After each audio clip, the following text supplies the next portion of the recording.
OK, voyons comment on fait ce numéro-là, la question 49. Comment on va se débrouiller? C'est marqué, d'abord, dessiner l'allure de la trajectoire d'un électron qui entre dans l'entretoise de l'électroaimant. Bon, l'entretoise de l'électroaimant, c'est cette région-ci. Je la dessine pour l'effacer tout de suite après. L'entretoise de l'aimant, c'est ça ici.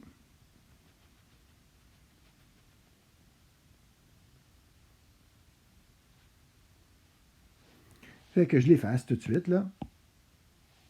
C'est l'entretoise. Maintenant, on a un triangle, pas un triangle, un carré qui a été dessiné ici.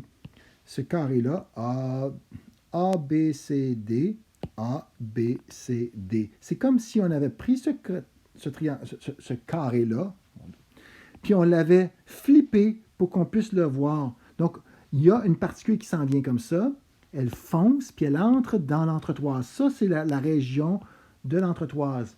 Hein? C'est cette région-là. C'est cette région-là.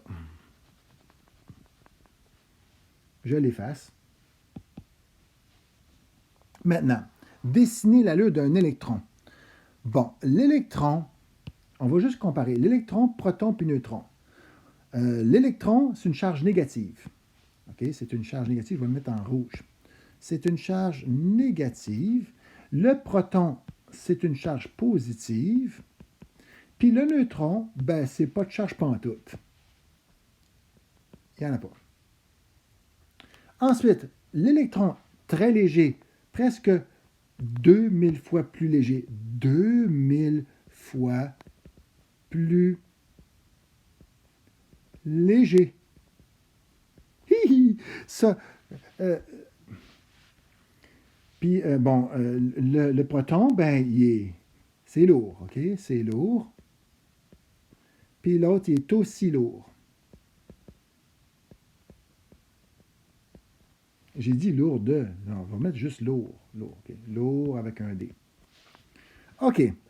Je sais que j'ai un objet qui s'en vient à vive allure, qui veut traverser. Autrement dit, qui traverserait ici. Il s'en va comme ça, puis il va traverser. Est-ce qu'il va se faire dévier? Je ne le sais pas encore. Mais il va y avoir un champ. Ici, il y a sûrement un champ magnétique. Je vais identifier le sens du champ. Comment? Eh bien, je vais me fier à l'électroaimant. L'électroaimant, il y a une pile ici. Cette pile-là, le courant va sortir comme ça. Fait que ça part du positif, puis ça va sortir comme ça. Fait que là, ça va sortir comme ci. Et là, il va tourner le coin, il va aller comme ça. Il va aller en arrière de l'électroaimant. Puis quand il va sortir, il va revenir comme ça. Donc, le courant s'établit comme ça dans les enroulements de fil.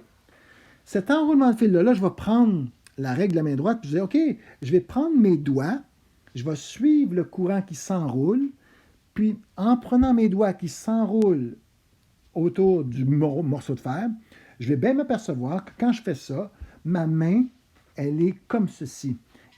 Mon pouce est comme ça, puis mes doigts sont comme mes doigts sont comme ça. Fait que ma main, vous voyez un petit peu ma main, là, je vais le dessiner un peu plus. Ça, c'est un doigt, ça, c'est un autre doigt, ça, c'est un autre doigt, puis ça, c'est mon pouce.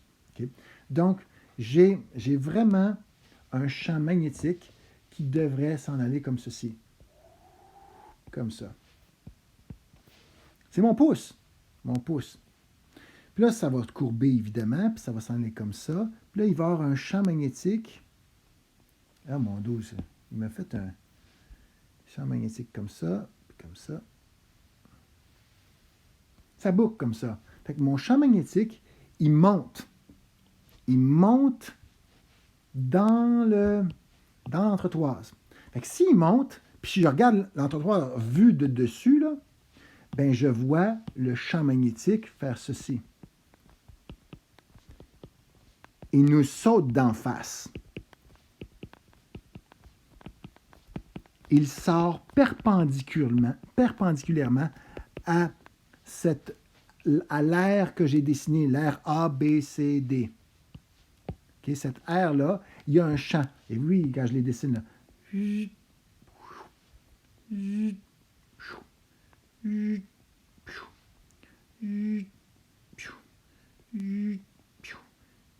Ah, tabarouette, c'est long. Hein.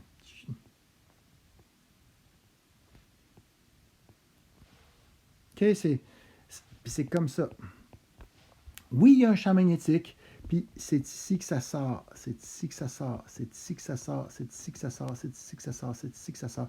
C'est les poèches de flinte, là. Les poèches de flinte. Les pointes de flèche. OK. Il est tard. Maintenant, j'ai le sens du champ. Merveilleux. Fait que là, je vais faire quoi? Ben, il paraîtrait que la force magnétique est égale à la charge d'un objet multiplié par la vitesse de l'objet multiplié par le champ. Donc, je vais utiliser la règle de la main droite ici pour la vitesse. Je vais mettre mes mains. Ça, c'est mes doigts. Mes doigts tendus. Mes doigts tendus. Tendu. J'ai dit tendu. C'est mes doigts tendus. Si, voilà. Mes doigts tendus, c'est pour la vitesse. Donc, je mettrai mes doigts dans le sens de la vitesse. D'accord. Maintenant, mes doigts. Ça, c'est encore mes doigts. GT. Mes doigts, mais fléchis. Je vais fléchir mes doigts pour les mettre dans le sens du champ. Donc ici, ce champ-là, il est supposé de sortir. Donc, je devrais mettre mes doigts dans ce sens-là. Là. Regardez bien mes doigts. Ça, c'est mes doigts. OK. Puis on voit mon pouce qui est comme ça ici. Quand je vais plier mes doigts, ça, c'est ma paume. Bon, je ne sais pas écrit bien clairement, mais c'est ma paume. Quand je vais plier mes doigts, là, je vais faire un autre dessin des doigts pliés.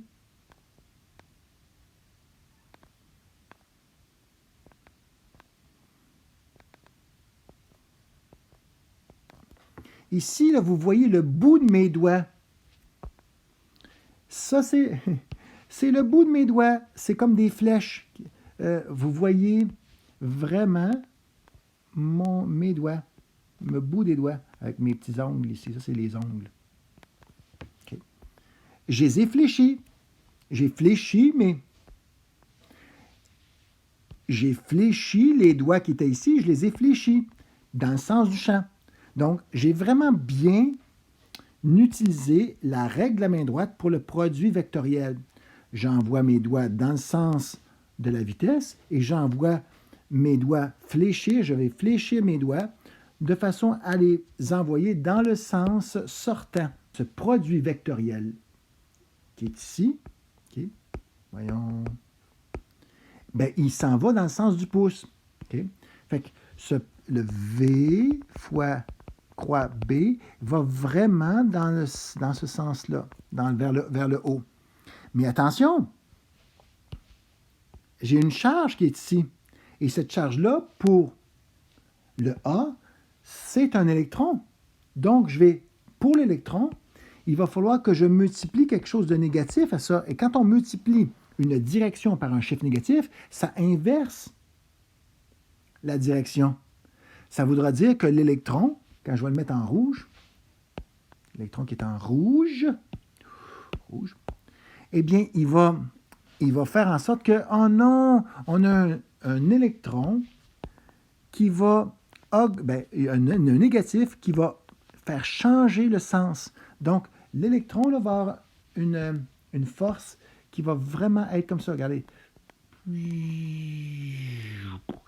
Cet électron-là va avoir une force comme ça ici, une force comme ça ici, une force comme ça ici, une force comme ça ici, puis une force comme ça ici. Dans le fond, on a une force vers le bas. C'est cette force-ci que je vous indique. C'est celle-là, là. Okay? Après, ça va toujours, parce qu'à un moment donné, la vitesse va être comme ça, puis après, la vitesse va être comme ça, puis après, la vitesse comme ça. Puis là, je vais bien voir que quand tu arrives dans une entretoise, les électrons se mettent à tourner en cercle. La vitesse ne changera pas. La vitesse ne changera pas, c'est seulement l'orientation de la vitesse et la force va être centripète. Oui, elle va être centripète à ce point-là ici. Okay. Donc, l'électron va avoir cette trajectoire-là. Le proton, lui, qui est beaucoup plus lourd, le proton est 2000 fois plus lourd. Vous avez, écoutez là, vous avez la même force pour faire varier la trajectoire d'une coccinelle ou d'une balle de ping-pong, puis la même force pour faire varier la trajectoire d'un camion. C'est sûr que la balle de ping-pong va virer plus vite que le camion, parce que c'est tough à faire accélérer un camion. J'ai beau avoir une belle grande force, mais si à la même force, il y en a un qui va virer plus vite que l'autre. Et évidemment, le proton, lui, va virer, mais quand j'ai un proton, attention, je vais marquer le même résultat. J'ai pas le même résultat. Je vais marquer ici que j'ai une vitesse comme ça du proton, j'ai un champ comme ça du champ magnétique. Ça voudrait dire que le produit vectoriel n'a pas changé. Là. La vitesse du proton, c'est celle-là. Le champ magnétique n'a pas changé. Ça veut dire que quand je vais multiplier ça par un signe plus, je vais garder cette force-là. Donc, il va y avoir une force pour le proton qui va être comme ça. Donc, le proton, lui, il va avoir une trajectoire. Alors, je viens de faire une marque sur le champ magnétique, je n'aurais pas dû, mais le proton, lui, il va avoir une trajectoire beaucoup plus ample. Son rayon de courbure va être beaucoup plus grand. Ça va moins tourner vite. Le virage va être moins sec, moins abrupt, il va être beaucoup plus doux. C'est la même force, là. Oui, c'est la même force magnétique qui va le faire tourner. Fait que cette force-là est aussi grande que celle-là. C'est juste que l'électron est tellement plus facile à accélérer dû à sa masse que le proton va s'en aller vraiment comme ça. Facile. Puis le neutron, lui, il n'y a pas de charge. Fait que s'il n'y a pas de charge, le produit vectoriel, qui dépend de quoi? Qui dépend de la vitesse du proton, ou du neutron, ou de l'électron, c'est la même. C'est la même vitesse. Okay? Ici, le champ, c'est le même pour toutes les particules, que ce soit l'électron qui traverse dans le champ, que ce soit le proton qui traverse dans le champ, ou que ce soit le neutron qui traverse dans le champ, ils ont le même champ. Fait que le produit vectoriel donne la même chose. Ça donne toujours vers le haut, dans ce cas-ci, dans cette direction-là. Sauf que je vais multiplier ça par la charge. Là, quand je vais multiplier ça par sa charge, quelle est la charge du neutron? 0. Oh, c'est 0. Fait que 0 fois 0 fois un vecteur, ça donne un vecteur nul. Donc, il n'y aura pas de force.